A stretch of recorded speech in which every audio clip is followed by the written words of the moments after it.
Audio Jungle.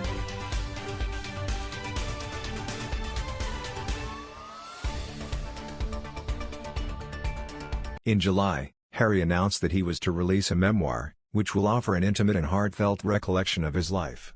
The book will be published by Penguin Random House in 2022, with the Duke of Sussex reportedly having almost completed the final draft of the manuscript. Harry has allegedly teamed up with Junior Moringa, a Pulitzer Prize winner and ghostwriter who has written critically acclaimed memoirs for tennis player Andre Agassi and Nike co-founder Phil Knight. Since Harry and wife Meghan Markle split from the firm, a number of events have reportedly caused uproar in the royal family, most notably the couple's 2-hour CBS interview with Oprah Winfrey. Pod Save the Queen is hosted by Jan Gripper and features Daily Mirror royal editor Russell Myers. Ms. Gripper said, "I remember one of our listeners saying the Oprah interview blew up the bridges. Given how hard he has been and what he has said since, you can't imagine him rowing back very far. You think the memoir will be more detailed, or expanding on the Oprah interview, or a justification on why he felt that way? So having burned bridges with the Oprah interview, this is going to drop a nuclear bomb on the remains. Maybe he doesn't want to rebuild the relationship with his family. But on Oprah, it sounded like he did want to take some space, take some time, work out where he was and, eventually, rejoin that relationship." Prince Harry and Meghan Markle told Oprah of the alleged racism Meghan faced while in the UK, and how they felt hounded by the British press. Meghan also claimed that comments from an unnamed member of the royal family had been made about their son Archie's skin color. She said, "In those months when I was pregnant, we had in tandem the conversation of you won't be given security, not going to be given a title, and also concerns and conversation about how dark Archie's skin might be when he's born." Harry and Meghan have signed a mammoth deal with streaming service Netflix, believed to be worth £109 million to create original programming. However, there is speculation that the couple will eventually have to give intimate details of their lives to justify the hefty price tag. Moreover, just 10 weeks after their CBS interview, Harry and Oprah starred and co-created Apple TV Plus's The Me You Can't See, a 5-part mental health documentary series released on the streaming platform in May.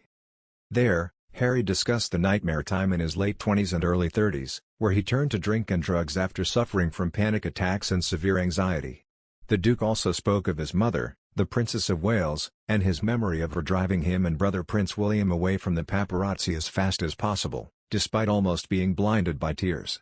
The documentary was part of an Apple TV Plus deal that they had signed in addition to their agreement with streaming service Spotify last year.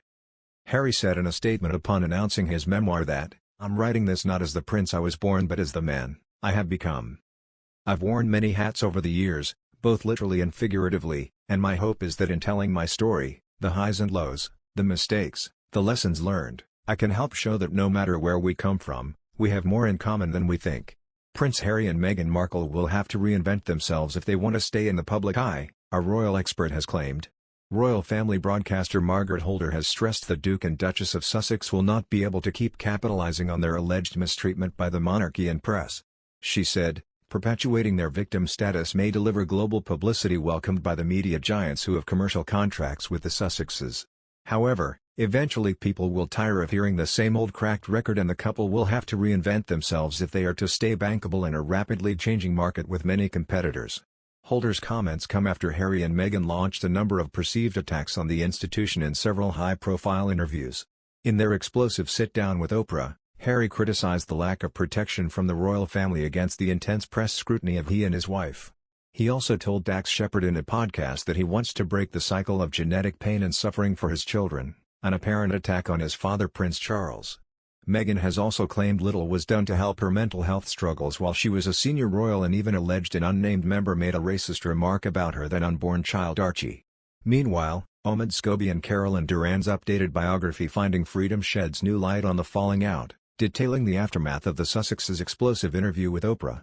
The book's publisher HarperCollins has said the new edition will include behind the scenes of Harry and Meghan's groundbreaking interview with Oprah, details behind the couple's move to California, and the various philanthropic and business endeavors the Sussexes have been involved with.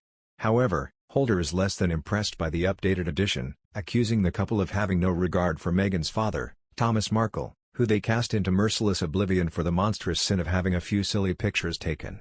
She also claims there has been no mention of the suffering they have casually inflicted on Harry's family, particularly his grandmother the Queen Elizabeth II, or maybe we should call her Lilibet I, "Must be dismayed at another broadside from supporters of the Sussexes." Holder added,